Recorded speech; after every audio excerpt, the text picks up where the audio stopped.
The day I got the call informing me that I would be accepted for the new ranger post was the best day of my life. I'd always had a fondness for the outdoors. I'm more of an introvert than I am an extrovert. So give me the vast forests and dense woodlands over the hustle and bustle of a busy city any day of the week. But the image that I had in my head of a new life as a USFS Ranger is very different to what I have encountered out here.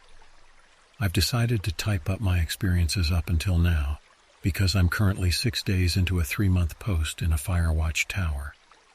And already things have gotten, well, disturbing to say the least. I've decided to make a diary of what I've encountered and experienced, mainly for 2 reasons. 1, so I have something to keep my mind occupied on these quiet, dark nights in my tower. 2, in case for whatever reason something happens to me, that I want people to know what happened. I sound like a rattled, paranoid rookie, right? Like maybe the creepy sounds that the forest to make at night and the constant isolation has already taken over my mind and pushed me 1 step closer to insanity. Well, maybe that is the case. Or maybe it's because something really weird is happening in these woods. I've heard some pretty messed up things in my brief time out here. But having recently found myself in this tower, I've come across something that has made everything I've heard and seen that exceptionally more disturbing. But hey, listen to what I've encountered up until now, and you can be the judge. As it stands, I'm a ranger stationed in one of the largest forests in the northwest portion of America. Like I'm talking miles and miles of dense woodland managed by the Forestry Service, and more specifically, a handful of ranger district offices, one of which is where I'm stationed at. I mainly work the trails, making sure that no hikers or campers need assistance. But I also have taken part in a search and rescue op, and like I said, I'm currently assigned to a watchtower for 3 months, while the FS recruits a more permanent ranger for the role. As for my name, you can call me David, and I'm 28 years old. The day I arrived in town where the ranger's office was, I booked myself a motel, a dainty budget-looking place that look was in keeping with the town's gritty yet rustic aesthetic. It was a cold late autumn morning when I had arrived. It was below 2 degrees and a misty low fog engulfed the quiet town. My induction was scheduled for 9 a.m. the next morning at the office. I would then have the weekend to get acquainted with the surrounding area, and I would be picked up in a minibus on Monday morning at 6 a.m. and be taken to a 1-week retreat at a large national park, where I would receive my basic ranger training. I handed my driver's license and $100 to the elderly man behind the motel's front desk. He asked in what I felt was a forced-to-friendly tone. "What brought me to these parts?" I informed him with a mirrored tone that I was here on business, that I had been accepted for a job and was scheduled for a meeting at the head office of the local national park before heading out of town to a retreat at another forest location for basic training. So I would only need the room for a couple of days. His face seemed to drop just slightly before he said something that I found rather disconcerting. He said, "Another one, huh?" I looked up sharply from putting my wallet back in my pocket, and I faced the man with a confused look on my face. I asked him what he meant. "It seems like every 3 months I get some chirpy young man such as yourself coming in here telling me that he needs a room because he's going to be working up in those woods." He responds with an insinuating expression on his face as he places my money in the till that hands me my room key. I put it down to the fact that the local Forestry Service were just heavily recruiting for the up-and-coming season. I thanked the man for the key, and I asked him for the Wi-Fi code. The lack of a worded answer and a simple shrug of his shoulders hammered on the fact that I was a long ways away from Long Island. I entered my room, placed my case on the bed, and decided to have a drive into town to get some much-needed food. As I drove through the rural, unincorporated town, I kept my eyes out for a cafe or a restaurant. On one side of the road were local businesses, mainly camping supplies and bait shops with the odd grocery store thrown in. I decided to pull over and grab some new hiking boots. Mine had seen better days, and I wanted to make a good impression of my induction tomorrow. I pulled the car over to the side and I helped out. As I made my way up the front steps of the stores, I caught a glimpse of a small notice board in the porch window. The handyman left cards, homeowners advertised rooms for rent, and so on. But what caught my eye just before I entered the store were the 3 missing person posters. I took a quick step back and did a double take. I examined the posters. 3 late teens. They looked like college kids, to be honest. 2 guys and a girl, apparently being missing for the last 5 weeks after they were last seen heading off into the woods on a weekend camping trip. Bear attack most likely, I thought to myself. Yeah, that's it. I walked into the camping store and found a pair of thick black hiking boots that were fit for purpose, and I took them to the counter. There was a large, mid-aged man sporting denim overalls and a red and white baseball cap. The potato chips that he was munching on as he watched a sports game on a handheld TV were gathering in his unkempt beard. I had to clear my throat a few times just to get him to serve me, and even then he had one eye on the game as he rang up my boots and I made small talk. So, they found those kids yet? I asked. Nah, nor any of the others. He answered, still concentrating on the game. Sorry, the others? I probed. People go missing all the time in these woods. Ain't nothing new. A lot of forest out there after all. He responded dismissively. What, and they're never found alive? Or never found at all? I asked, disconcerted. The ones they find usually explains where they went. Bear attack, mountain lion exposure, but the rest? Nah, if they don't find them in a week, they don't find them at all. Lots of folk around here say it's a copycat killer, but I don't listen to none of that. The man replied as he bagged up my boots and handed me my purchase. A copycat killer? I asked, confused. The man scoffed at me. You ain't from around these parts, are you, kid? He asked with a smile like my answer just told him everything about me. I just shook my head with a dumbfounded look on my face. The man chuckled, getting out of his seat and walking to the other side of the counter as he spoke. 1963 was the year. George Munson was the name. He exclaimed, picking up a picture frame off the wall. Inside was a newspaper clipping. He slid it across the counter to me, and I examined it. The headline read, Monster Munson Sentenced to Death, with a small caption on underneath explaining that he had been found guilty for the deaths of 5 children. Yep, George was the local oddball, or so my daddy told me. He said as I looked into the eyes of the mugshot of a man in his early 20s, he was one of those people who may have aged physically, but he stopped aging around 10 to be honest. Special needs and all that. His mama would take him up into the woods on hikes and stuff. One day his mama comes running back into town wailing, saying George had been taken by somebody in the woods, the man told me. So what happened? I asked curiously, wondering how the story the man was telling me had led to the article in front of me. Well, the townspeople along with the rangers went looking in those here woods. 5 weeks and not a trace of him. He leans in closer, then all of a sudden, boom, the kid just comes wading out of the forest like nothing ever happened. He informed me with an incredulous look on his face. You're kidding, straight up. Anyways, George's mama was elated to have her little boy back. When I say little boy, kid was about 6 or 5, a big son of a gun. Yeah, but what about the murders? I snapped, impatiently interrupting the man as he began to digress. Oh well, from the way my daddy told it, young George was somewhat withdrawn after he came home. He didn't speak, he didn't eat. His mama invited a group of kids from the neighborhood over one day. They were younger than George, but given his limitations, she felt that they would have played well together. The man's expression turned from playfully animated to haunted and vacant. George's mama was speaking with her neighbor when a group of kids in Georgie went missing, he stated. Missing, I prized.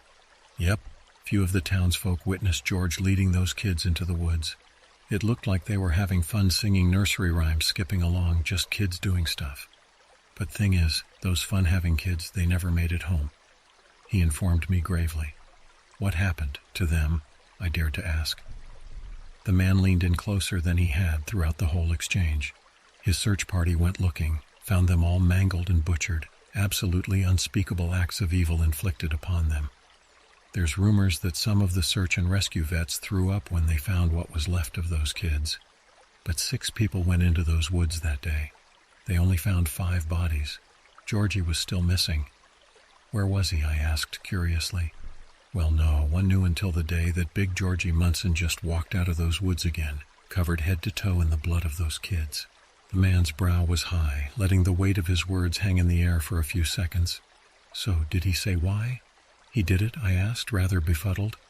Well, that's the thing. He said he didn't. I mean, the kid was 2 bananas short of a full bunch. I don't really know if he knew how much trouble he was in, but my daddy said his mama would be screaming at folks in the street claiming, her boy didn't do this. and I know what the weird thing is." The man leaned close, as if making sure that no one could hear her, despite this door being empty. I leaned in too, gesturing for him to drop the punchline. "During those police interviews, Georgie claimed that he never came back from the woods the first time," the man revealed, slapping his hand on the counter as an exclamation point. "Weird, huh?" "Indeed," I muttered. But of course he was going to say that. Kid was facing the death penalty. Heck, it makes for a good story around the fire, though. Enjoy your camping. "Best advice, stick to the trails," the man suggests with a friendly smile. I chuckled.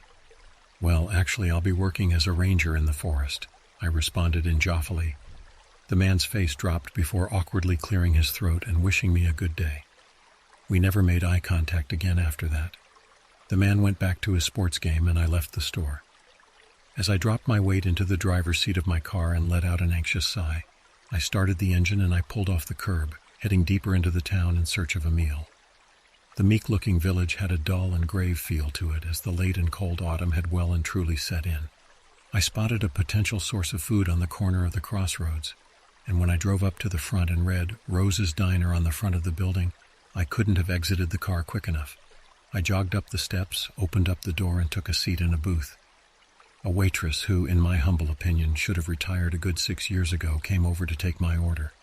"What'll it be, hun?" she asked in a strong and horsey accent, a big smoker judging by her smile and the current state of her vocal cords.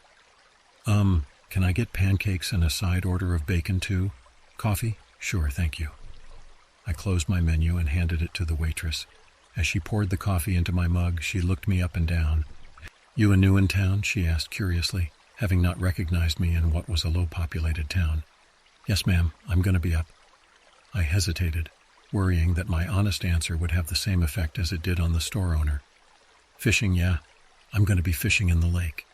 Came all the way from Long Island for this trip." "Heard a lot about this place," I remarked, putting enthusiasm into my answer. The waitress seemed upbeat. "Oh, well, all good, I hope. I done lived here my whole darn life. Opened up this diner in '84 after my daddy died and left me some money." "I'm Rose," she revealed, pointing at the Rose's Diner badge woven into the uniform. "Oh, I see. Well, it's a lovely establishment that you have here." "I'm David," I assured, a little more genuine this time. "Oh, well, just wait until you try the pancakes," she bantered as she finished writing down my order and heading off into the kitchen. I warmed my hands on the hot cup and turned to look at the wonderful scenery on the other side of the window glass. I stared over the rooftops of the town and into the fields and hills, admiring how the vast mass of trees and woodland simply seemed to take over the earth and completely smothered the mountains. I smiled at knowing that was where I belonged. My gaze dropped back to the street as I saw Mother pushing her 2 twins in a stroller. As she passed, I noticed 2 of the 8 strong collections of telegraph poles and streetlights had paper attached to them. Upon a squint of my eyes, I made out one word and read "missing." I couldn't make out the images below the word "missing," but I could see enough to know one thing. They were the same people in the posters that were outside the equipment store. In fact, they were both male and were much, much younger. The sound of a plate hitting the table in front of me snapped me out of my daze, and I turned to see Rose dishing out my food. "1 order of pancakes with a side of bacon, and here's your syrup. Can I get you anything else?" Rose asked as she topped off my mug. "No, that'll be fine, thank you," I assured her. She smiles and wishes me a nice meal and turns to go back to the kitchen. "Hey, Rose," I whispered at her, grabbing her attention. She turned back to face me, tilting her head back.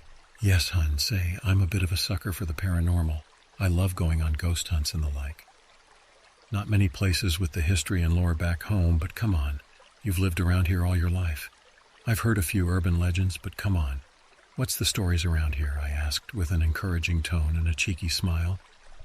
"Oh, honey, if you like that spooky stuff, then you've come to the right place," she claims with a chuckle. "Go on, I heard the story about Charlie Munson, was it?" "Oh, you mean Georgie Munson, honey," she corrected me with a smile.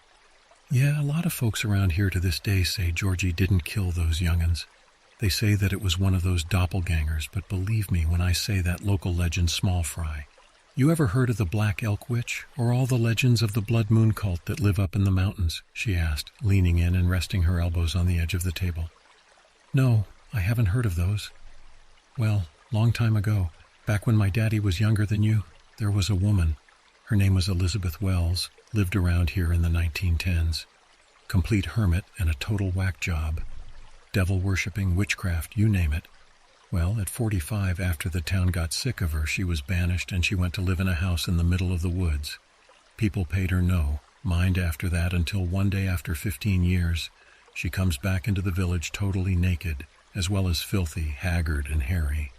People are shocked and disgusted. Stands on the steps of the church and proceeds to cast a curse over the town.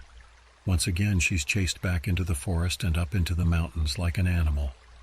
5 years go by with no more sightings of Mrs. Wells. People assume she died of starvation or something. But that wasn't until suddenly all the townspeople's kids started going missing one by one. After 5 years and none of the kids ever being found, the townspeople's head up into the woods to find Mrs. Wells after assuming that she was the culprit. They find her house and scream for her to come out. She claims her innocence out of the upstairs window and the townspeople start to believe her. That was until one of the townsfolk spots one of their missing kids' shoes in the leaves near their porch. That was all they needed to know.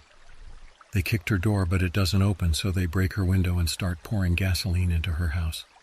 One of them lights a match and woof. Her hand gestures imitate a large flame exploding into the air. Jesus, what happened to her? I asked with curiosity.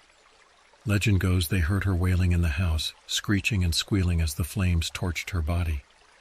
The town sheriff was one of the parents of the missing kids. He covered up the attack as an accidental fire. They searched the house and found the basement had been relatively unharmed. There was evidence that Mrs. Wells had been keeping the kids in the basement. She had done terrible things to them in some sort of ritualistic act. There was witchcraft paraphernalia, occult symbols, and also bloody prints all over the place, as well as signs that she had been eating the remains. Sheriff conspired with the fire department to chalk the fire up to the flames that she had used to cook the bodies, spilling out onto the wood floor of the house. I guess it was a different time back then. None of those forensic types to say any different, she said with a shrug of her shoulders. Good God, that's terrible, I said. Yeah, they tore the place down a year after her death. But then, 10 years after the fire, there was this hiker called Justin Moffat, who ventured up into those woods and wandered off the trail. He was never seen again, and people began to say that he wandered too close to the Wells house, and the ghost of Elizabeth Wells had killed him, just like she had killed the young'uns. After the investigation was closed, there was a group of 3 who went searching for Justin by themselves. They went missing too. So now the story of the Black Elk Witch is one of those stories the townsfolk tell their kids. So they do as they're told and go wandering off alone. Don't talk to strangers and go to bed on time, you get the idea.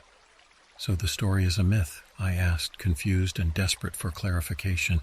Well, my daddy was born after the fire when it all happened. But he said his daddy and daddy before him swore Elizabeth Wells did those things to those kids and that she was killing hikers. But like I said, could be just a scary story to keep the kids in line. It certainly did me, Rose remarked with a giddy chuckle. I wasn't so amused, but I try not to show it. Yeah, you mentioned a cult too, I asked apprehensively. Oh yeah. Now I can't speak it to myself, but there were a lot of stories people used to talk about. In the late 60s, people would talk about a group of people who worshiped the same dark forces that Elizabeth Wells did. Say they went to live out in the deep back forest up in the mountains.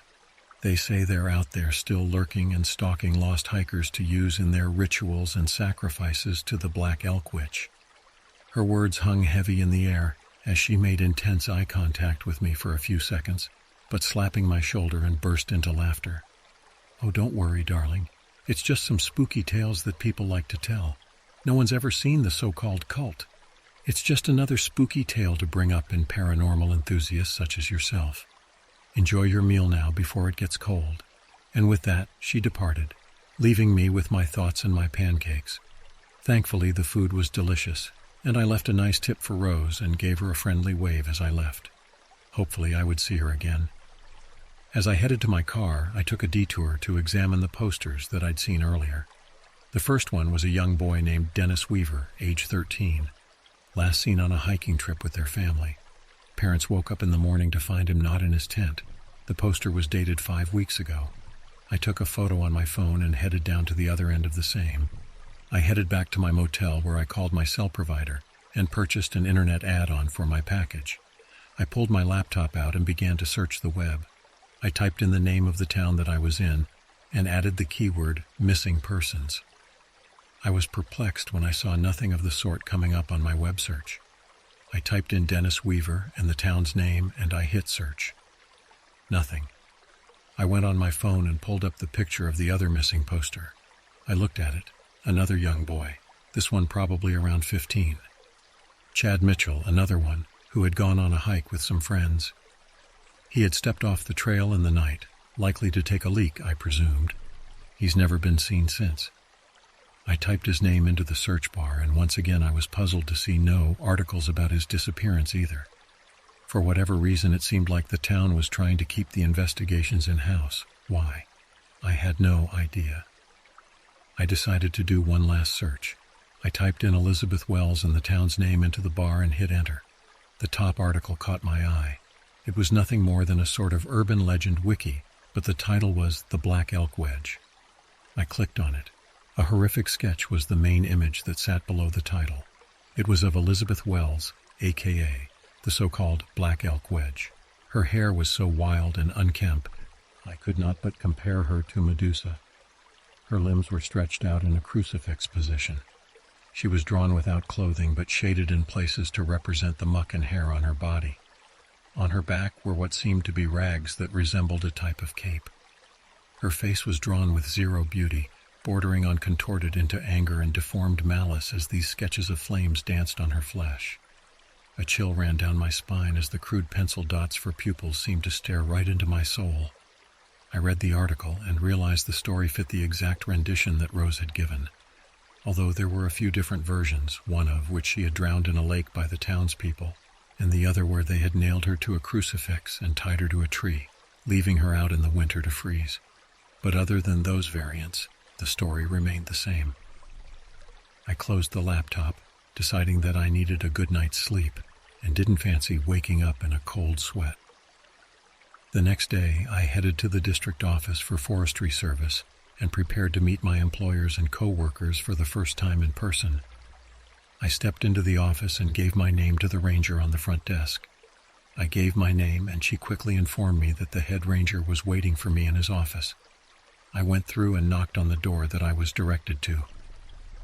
"Come in," a commanding voice yelled through the wood. I obeyed and entered the room. Behind a desk, filling out some paperwork, was a stern-looking man. I could tell from his salt and pepper stubble and his no-nonsense haircut that he had some sort of military background. "Hi, I'm Dave," I said, extending my hand. "Dave, pleased to meet you," the man said, grabbing my hand firmly and shaking it. "Bill, nice to meet you, Bill.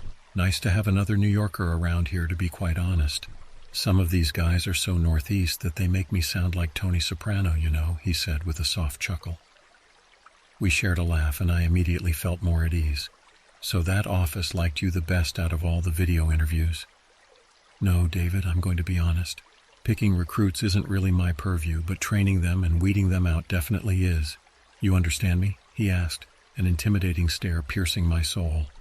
"I hear you, sir, loud and clear," I assured him, trying to stay firm. A tense silence hung in the air for a brief moment, while he assessed my demeanor a little further. "You seem like a good kid, David. Just follow your training and do as I tell you, and you'll make a good addition to the team," he said, fumbling in his desk drawer, and he pulled out a stack of papers. "Here's your starter pack and contract, plus information on the training retreat that you're heading to Monday. Sign where the X's are," he instructed as he slid the papers across and handed me a pen. I filled in the paperwork as Bill observed me some more. "Hey, can I ask you a question?" I asked cautiously. "Shoot. Do you all get many missing persons around here?" Bill scoffed. "It's the woods, kid.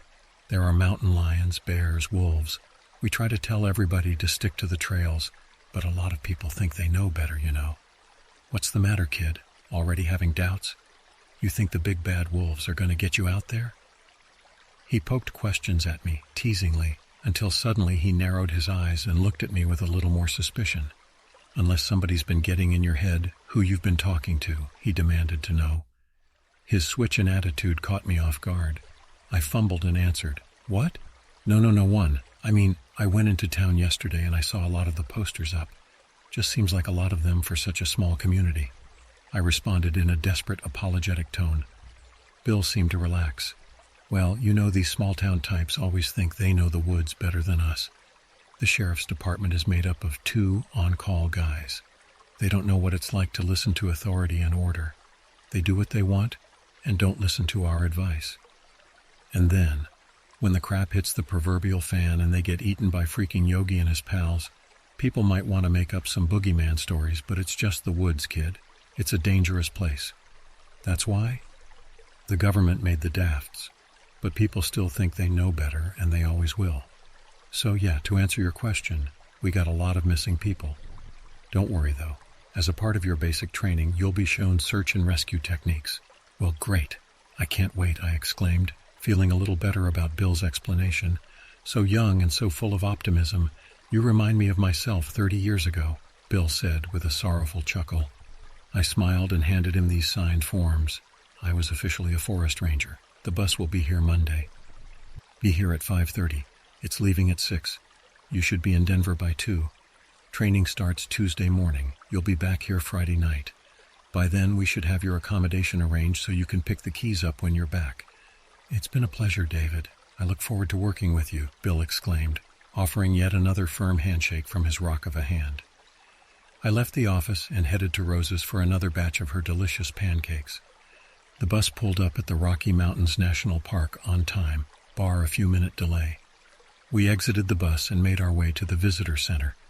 The rangers that I traveled with were all fairly new, no more than a year into their positions. They had received on-site basic training, but we were all going to be taking this advanced course, which would teach us some S&R techniques, as well as fire watching and climbing training too. I had gotten to know them on the bus ride, swapping stories from our lives up until this point. Jeff, Pete, Richard, and Daniel, all great guys. We were excited to get trained up and hear all the awesome stories from the veterans. The retreat was awesome. Team building games, trust exercises, search and rescue missions, hikes, everything. That 4 days was probably the most fun that I had had in my entire life. The best part, though, was sitting around the campfire at nighttime, drinking beer and swapping stories, hearing all the seniors and vets talk about their experiences as forest rangers. It blew my mind. Successful rescues, animal sightings, criminal investigations. I was enthralled. But suddenly, the conversation turned to the strangest things seen when on the job. Now, none of these guys were from our jurisdiction, but nevertheless, they were unsettling, to say the least. There were 3 that stood out, and I'll do my best to recount them as I remember them being told. The first was a senior ranger who worked at this park, the Rockies. He was asked what was the most haunting search and rescue mission he had worked on. This was what he said: "It has to be the disappearance of this kid back in 06. I was a rookie at the time, stationed at Crater Lake National Park. I was shadowing one of the seniors there. Guy taught me everything I knew. Seen it all type of guy. He's retired now, but anyway, I digress." A call came in from the VC that a family had been camping up in the hills and were making their way back down the trail to their car. At some point, they had lost sight of their youngest son. They assumed that he had just stopped to tie his laces or he stepped off the trail to take a leak. But no, they couldn't find him anywhere. Dad was trying to keep a cool head while the mother was totally losing it, but when we got there, I could tell that they were both just as frantic. The dude just hid it a little better. Anyway, we get there and do a preliminary search of the nearby area, and we find nothing. I mean, no sign, no tracks. Even the dogs didn't pick up his scent. We questioned the parents, and they said that he was lagging at the back of the group due to his legs being tired. Why they didn't keep this 8-year-old where they could see him was beyond me, but we just chalked it up to complacency and tiredness. They said they looked back 1 minute and he was there, and then they looked back 20 seconds later and he wasn't. Naturally, after we didn't find him in the nearby area, the police got involved because it was a suspected abduction. But I swear to God, me and my partner, our search and rescue team, the volunteer police, we all searched for days with absolutely no sign of this kid whatsoever. We must have covered 30 miles in each direction. Obviously, after 10 days, we called the search off, much to the dismay of his parents, but there was honestly no more that we could have done. We put up posters in the visitor center and around the park with this kid's photo and what he was wearing last. He was wearing a blue winter coat, and given that it would stand out against the green and brown of the forest, we highlighted this, as most likely this would be what any potential hikers would spot. If he was still wearing it, of course. But given how cold he would get at night, it was a strong possibility. Around 3 weeks after the kid went missing, we were out on patrol when we get a call from the VC saying that a hiker thinks he found the kid. So we head over to where he said he was. We get there and he's at the foot of this steep rock face that goes up around 90 feet. Like this kid is, and I kid you not, 135 miles from where he had disappeared. He points up to halfway up the rock face, and there it is, in this small cavity in the rock face, the kid's blue jacket. Now there's absolutely no way this could have gotten up there by himself.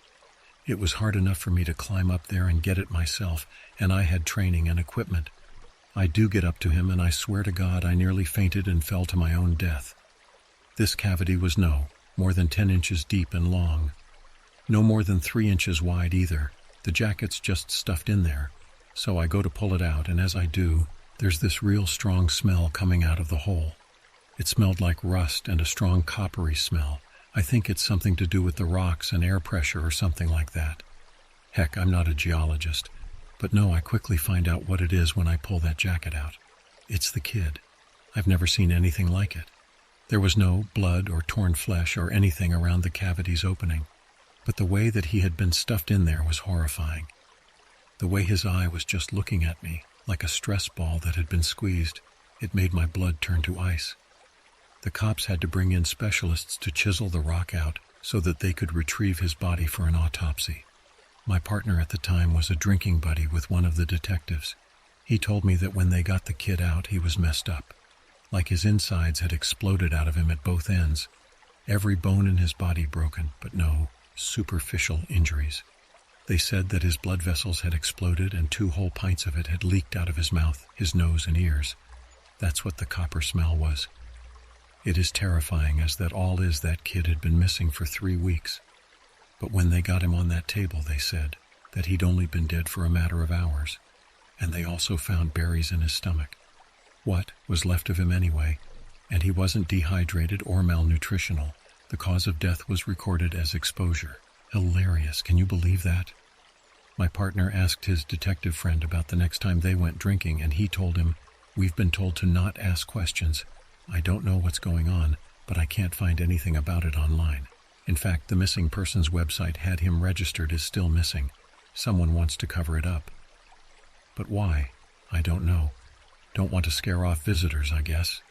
But something took that boy, kept him clean, healthy, and fed and watered for 21 days. And then just stuffed him in a hole that was frankly impossible for any human or natural force to do so. But such force that his insides burst out of his mouth. But they didn't leave a scratch on him.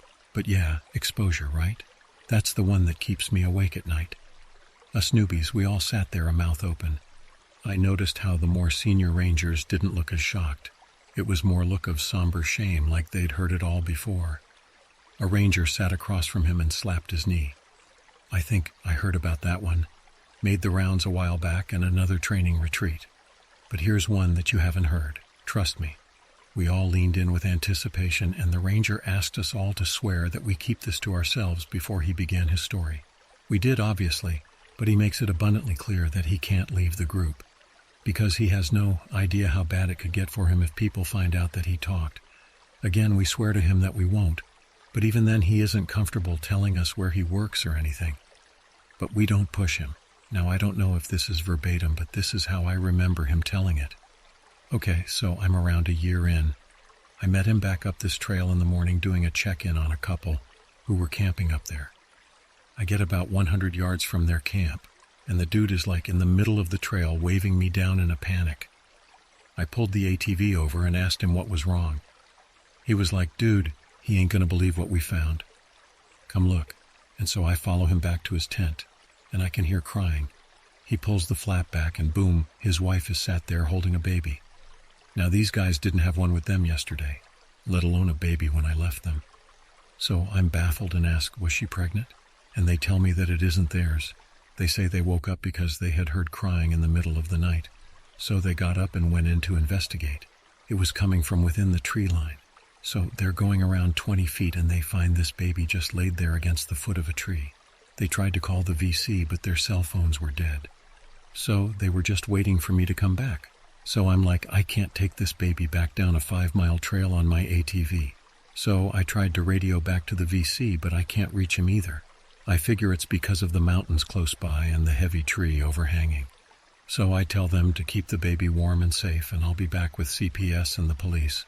So I tear off back down to base and I call CPS from the VC. Tell them to send somebody there, and then I'll meet them and help them take up the baby.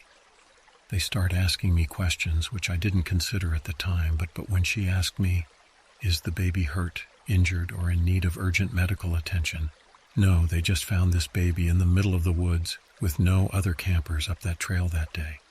So to say the baby is totally unharmed is a bit of a mystery. Not just unharmed either, I mean not a single scratch on it. Like the more that I thought about it, it wasn't even dirty or anything.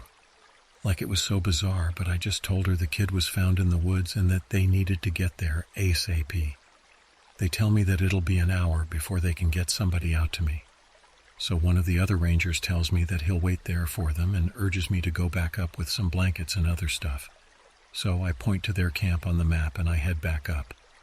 When I get there, I park up the ATV and start heading to the camp. I expect to hear the baby crying again, but I don't. So I just assume that they finally got it to settle down.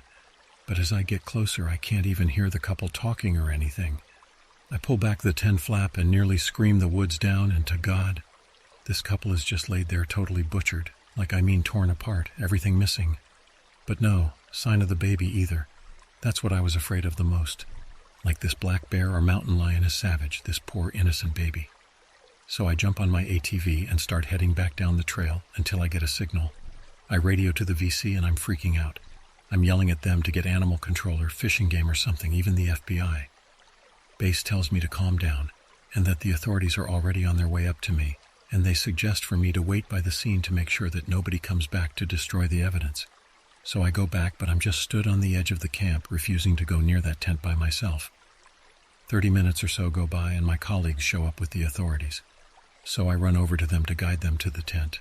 But I don't see any CPS van, no animal control vehicle, and no cop car. Instead, this black Range Rover pulls up behind my ATV and these two suits get out. They head over to the tent and they put gloves on and pull back the flap. They don't flinch and they don't even say anything. They just look at each other and nod. I didn't notice it at the time, but I noticed a bloody footprints leading out of the time. The two suits turn to me and say, "That's fine. We'll take it from here. We're going to need you to go back down to base and close off the trail." I'm confused because the infant is obviously still alive and it had wandered off somewhere. So I'm like, "Are you going to call CBS? Are they coming?" And they just look at me, even through their shades. I can just tell they're glaring holes in me. They're silent for a few seconds before they tell me they're on their way in this robotic tone. So I do what they ask and I leave the site. And I head down the trail telling everybody that they have to turn back or leave because the trail isn't safe and it has to be shut down. I was at the VC when more of those black SUVs turned up and headed up there. That trail was closed for a week or so before we had an unexplained forest fire. That's what the higher-ups called it. Totally scorched that site for a 5-mile radius. Oh, and this was in the middle of October. It's never sat right with me. And the thing is, I always assumed that couple was murdered and the baby was kidnapped. So those suits who turned up were the FBI. They definitely looked the part. But I was a rookie back then. And since then, in my 10 years at that park, I've had to do with the FBI a couple of times during bodies dumped by killers or a fugitive hiding out in the park. And let me tell you, those suits weren't FBI because every Fed that I've met loves telling you that they're a fad. And those guys didn't even tell me their names, let alone where they were from. The questions from that case are just, many sleepless nights over that one.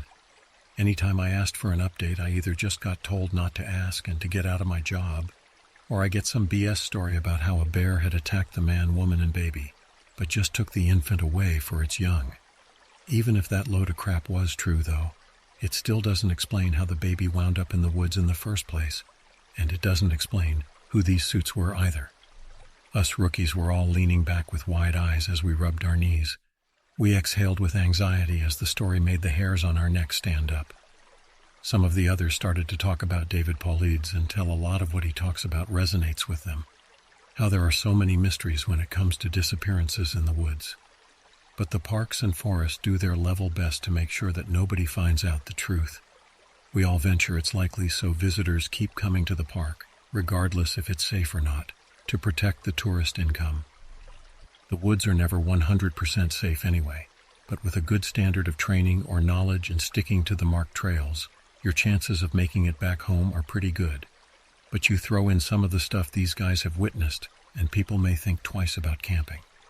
All of us love what we do and don't want to risk our jobs. But you can tell these gatherings are a good time to sink some cold beers around the fire and get things off our chest. Now, the third story was the most disturbing personally. One of the veterans turned to us and asked, "So, where are you boys from again?" "Black Elk, South Dakota, 9 mines, the longest serving of us," Richard tells them. Pete, Jeff, Daniel, and all of us added their time spent at the park. Before I finish off by saying that I started on Monday with a chuckle. Some of the rangers started laughing and joking that they probably scared me away before I even began, and I laughed, not wanting to reveal how right they were. The ranger who asked the question goes all wide-eyed, and he looks a little disconcerted. Black Elk.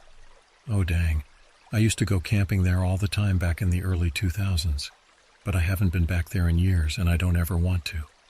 Us newbies all share a concerned look before asking a question that we wished we hadn't. Why? The ranger told the following tale. Well, it was 1999. I was hiking up the hills with my wife. We did a hike there every year, sort of a pre-anniversary ritual that we did. She grew up in Canada near the Ottawa River. The area still had folks with roots in the Indian native tribes who occupied that area way back in the 1600s. And she went on camping trips all the time. So she had grown up on tales of skinwalkers, wendigos, and the like. Anyway, so we were about 2 days into our trip to the Black Elk Forest, real deep in the wilderness, totally off trail. I was an experienced woodsman by that point, and she had been camping all her life. So we were confident that we would be fine. And as far as navigation and wildlife go, we were.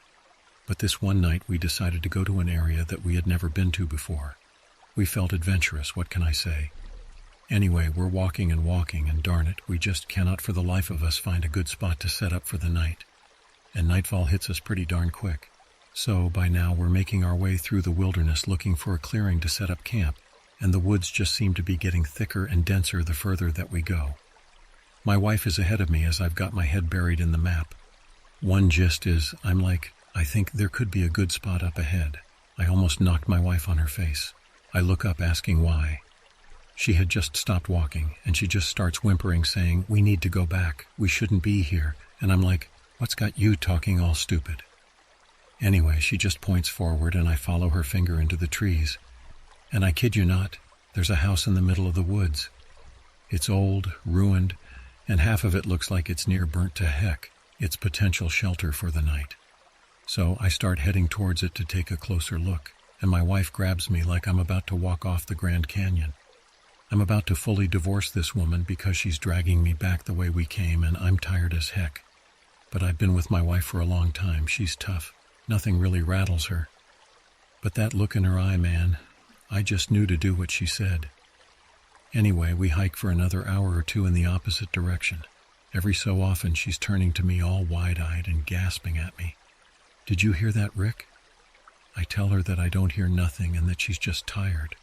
Her mind's playing tricks on her, but she swears to God that she hears like this muffled screaming back in the distance.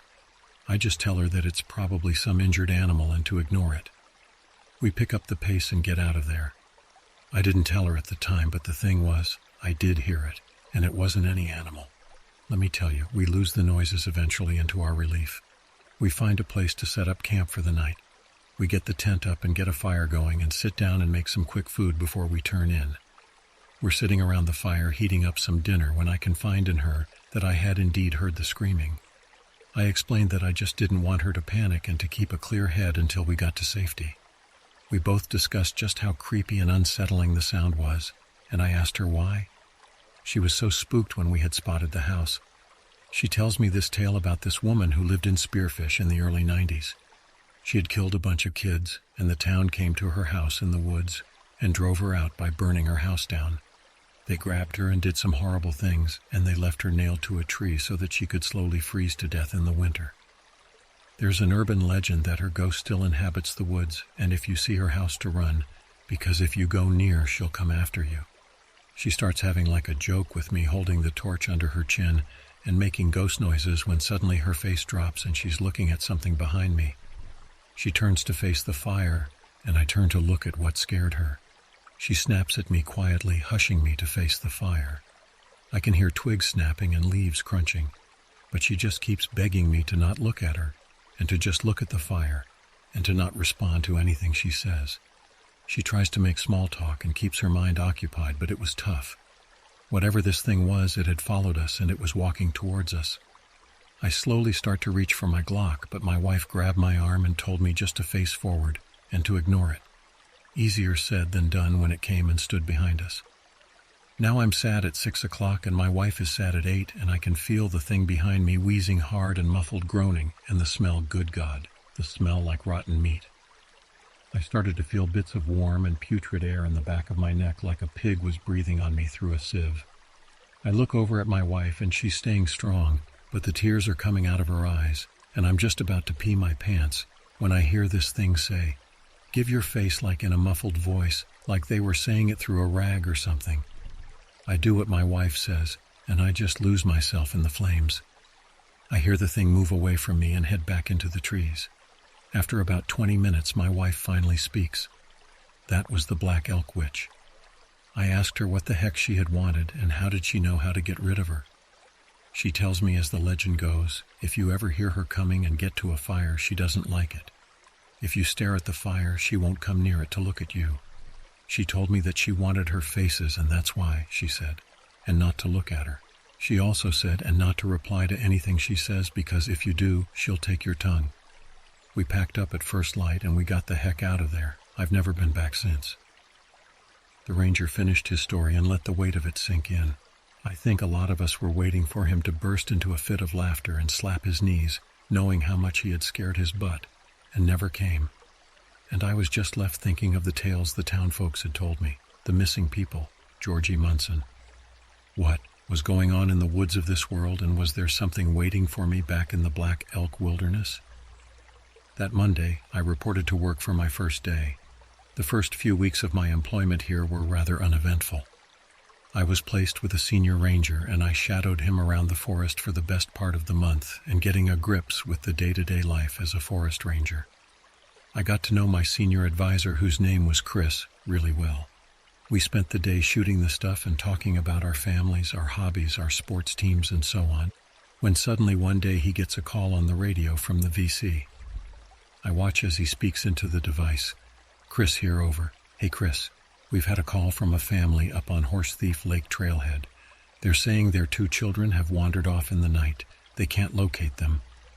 Can you go and help them out?" the voice asked. "Okay, me and David will head up, do a preliminary search of the area. Hopefully they haven't made it too far, but begin the search and rescue guys on standby," Chris says with a serious tone before placing the radio back in its holster. He lets out a deep sigh. "Let's go, Dave." We hopped on our ATVs and headed to where we were needed. When we arrived at the camp, a couple of middle-aged adults were stood on the edge of the clearing, looking increasingly anxious and impatient. We hadn't even pulled the vehicle up before they were yelling incoherently. The woman was begging practically on her knees, pleading for us to help them, whereas the guy was more angry, wondering where the large-scale search party was. Chris began leading the frantic mother back towards the camp to show him where the kids had went missing from. Meanwhile, I was tasked with calming down the irate father, explaining to him that we needed time to assemble the team and volunteers. So we would be making sure the kids weren't just in the nearby vicinity. I tell him that he would be surprised how many missing persons are found within the first 30 minutes. Most of the time they go to take a leak or a morning walk, and they get turned around, and leak or a morning walk, and they get turned around and can't find their way back. This didn't settle them, however. Understandably, of course, given the circumstances. But he was asserting that his children had been taken. I tried to reassure him that was unlikely due to no other people being up in this part of the woods. He wasn't convinced, though. We rejoined the others and began asking the parents about their 2 kids, and Jenny is 7 years old, and Matthew is 10. They're both wearing red winter coats and black boots. Jenny has shoulder-length blonde hair, and Matthew has short brown hair. They were both sleeping in there, the kid's dad tells us, pointing at a small green tent. We got up about an hour and a half ago, and they were just gone. No sign of them. My brother and his wife are out there right now still looking. We don't have enough eyes to find them. We tried calling out and looking around the area, but we've had no luck. So we called you guys. We need help, he added. The mother is beside herself at this point, barely audible due to tears. She's crying and blubbering that she knew someone was watching them, blaming herself for the current state of affairs. I questioned the dad about what she's talking about, as Chris pulls out his radio and requests the search and rescue team to be deployed before he heads out into the tree line to aid the other campers in the search. 2 days ago, we were hiking about 10 miles from here when we started hearing noises, twigs snapping, leaves crunching, stuff like that. We looked around but couldn't see anyone. Just assumed it was an animal, but that night we were camped up. Me and my wife were late in our tent, as were the others. We start to hear something in the distance. It sounded like I'm whistling, I think. It's hard to tell, but it definitely had a tune to it. Could have been the wind, though. He begins to explain, having a hard time putting it into context. Okay, I say, probing him to continue. Yesterday, more sounds have followed us as we hiked, twigs and branches breaking, and then last night we're in our tents. All of us are asleep. I start having this dream that I can hear the whistling sound again, but this time it's close and all around the camp. It's like the wheels on the bus. Yeah, that's the tune. I wake up, and that's when I find my kid's tent door open, and they're both gone. His sentence trailed off as his head hangs down and he starts massaging his neck. He gets this serious look on his face, and with tears in his eyes he says, "I'm starting to think that I wasn't dreaming." I stay silent, processing what he's just told me, as the father starts slapping his own head aggressively. "Idiot. Why, didn't you go check?" he scolded himself. I sat there awkwardly, trying to calm the man down, assuring him that we would do our best to find his kids. His wife approaches him, and they both find comfort in an embrace as they collapse in each other's arms. I watch on gracefully. I can't tell you how many stories that I heard at the retreat about search and rescue ops, where couples start screaming and blaming each other. It just makes the situation a whole lot worse. I request a photo of the 2 kids so I can give it to the SNR team when they arrive. The father hands me a photo out of his wallet, and I examine it while Chris walks back into the clearing with the in-laws. No kids with them, much to the further dismay of the parents. I examine the picture. It's a family photo of the mom and dad standing on either side of their 2 missing children. I focused in on the small details of the young man's appearances, trying to find those small distinguishing features that would make them more identifiable to potential witnesses. I noticed the mole on the left cheek of Matthew, and I made a note of it. Jenny had a peculiar eye color of blue mixed in with green, and I made a note of that too. The search and rescue turned up around an hour later. They got the volunteers and the rangers organized quickly and began dividing the surrounding area on a map into search squares. The entire team would be divided into smaller teams that would search each square thoroughly, radioing in that it was clear once we had finished.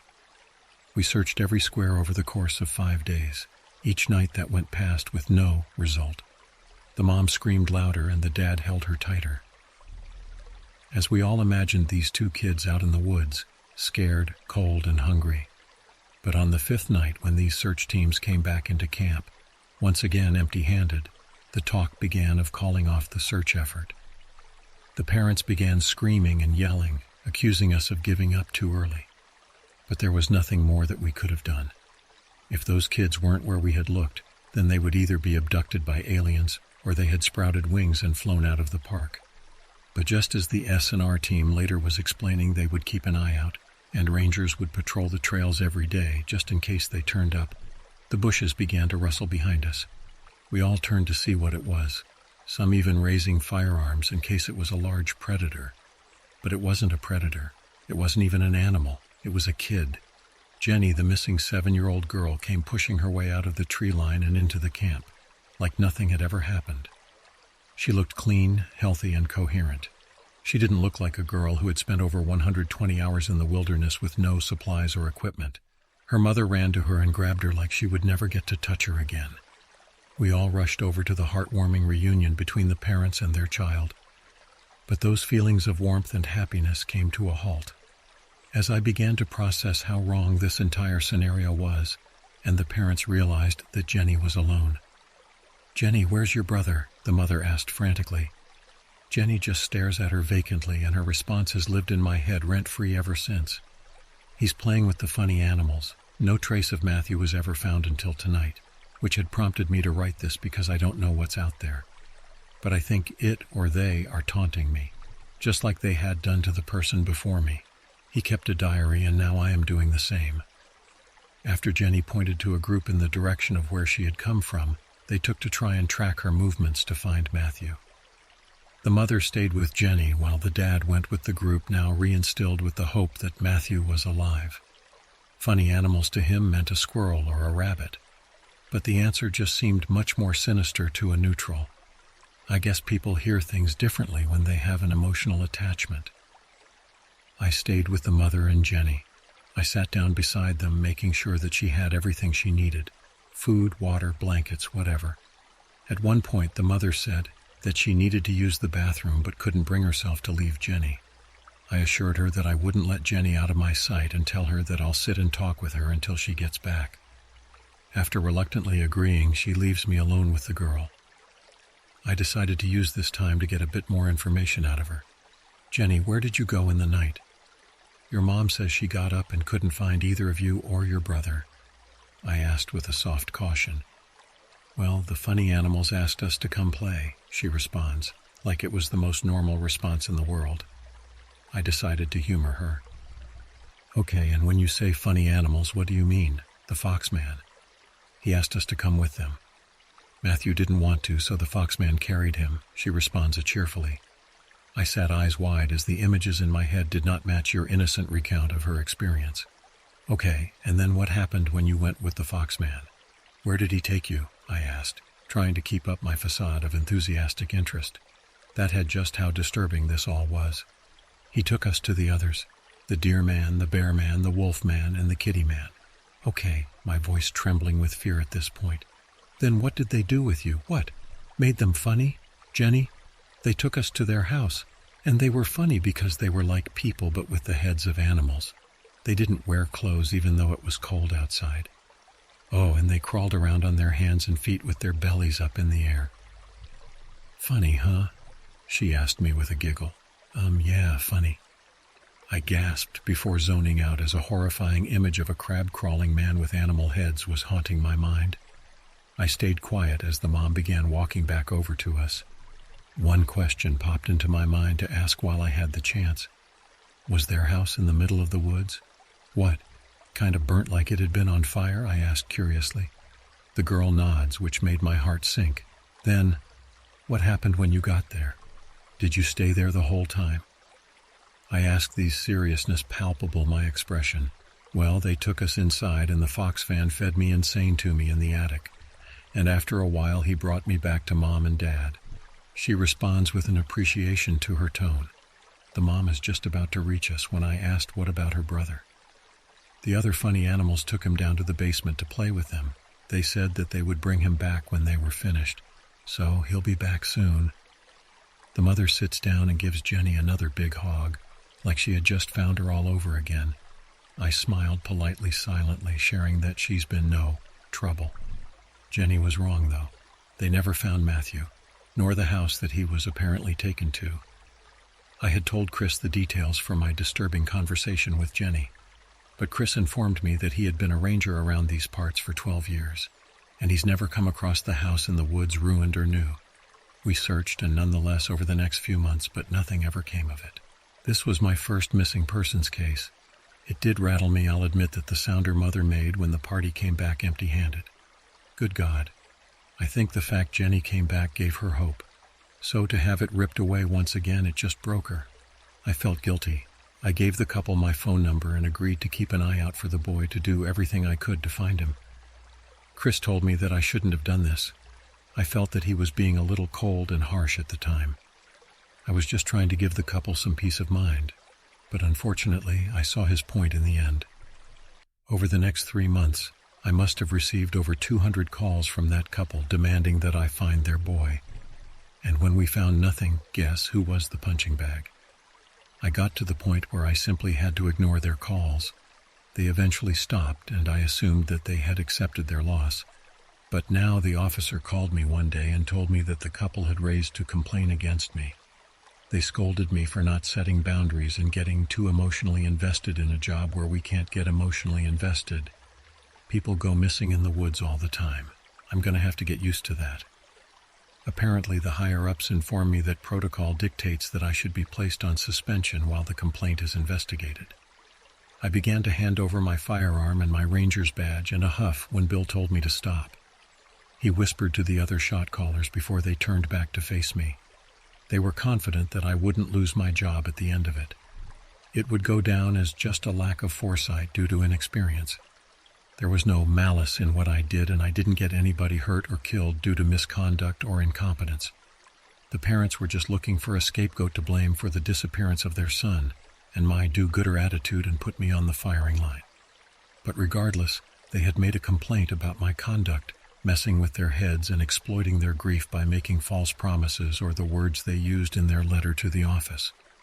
They made me out to be a careless sociopath, and due to the Forestry Services being a government office, I needed to be punished accordingly. But they informed me that I had an alternative to simply going home for 3 months while this ran its course. One of the fire watchers had abandoned his post without notice 2 weeks ago. We were into the spring, and it could be months before they found a new recruit for the tower, and summer was coming. They offered me the tower position while I sat on my suspension. I would be out of the way in case any inspectors of the couple came around, and rather than sitting on my butt at home, I could earn a new skill and keep my knowledge and mental mapping of the woods on point. Seemed like a win-win at the time. I've been in this tower for 3 weeks at the time of writing. I was given a crash course by Bill as he brought me up here. I have enough food for 1 month, but if I need more, I radio in and they can have some brought to me. Bathroom porter cabin was at the foot of the tower. I had books, a TV, and a stack of crappy DVDs to keep me somewhat entertained. I was to watch for large fires throughout the day, along with a daily patrol of a 5-mile radius looking for reckless campfires.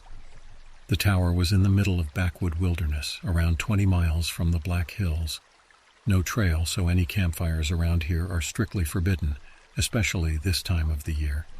This seemed like a pretty easy job and one that would fit my personality as I wasn't exactly a social butterfly. But after around 3 days, I started to miss the human interaction because when you're alone, isolated, and in the middle of the deep dark woods at night, things can get eerie to say the least. It was night 5 when I found it. I was laying on the bed listening to the breeze whistle through the trees. I didn't know if it was the conversation with Jenny still ruling my mind, but I swore the whistling began to form a tune. I told myself that I was just exhausted and it was because of this bed. I've never felt so uncomfortable in my life. It was like one of the lats were deformed and digging into my back. I climbed onto the floor, grabbing a hold of the mattress and driving my knees into the floor in order to lift it. I found the problem instantly. The lats were fine.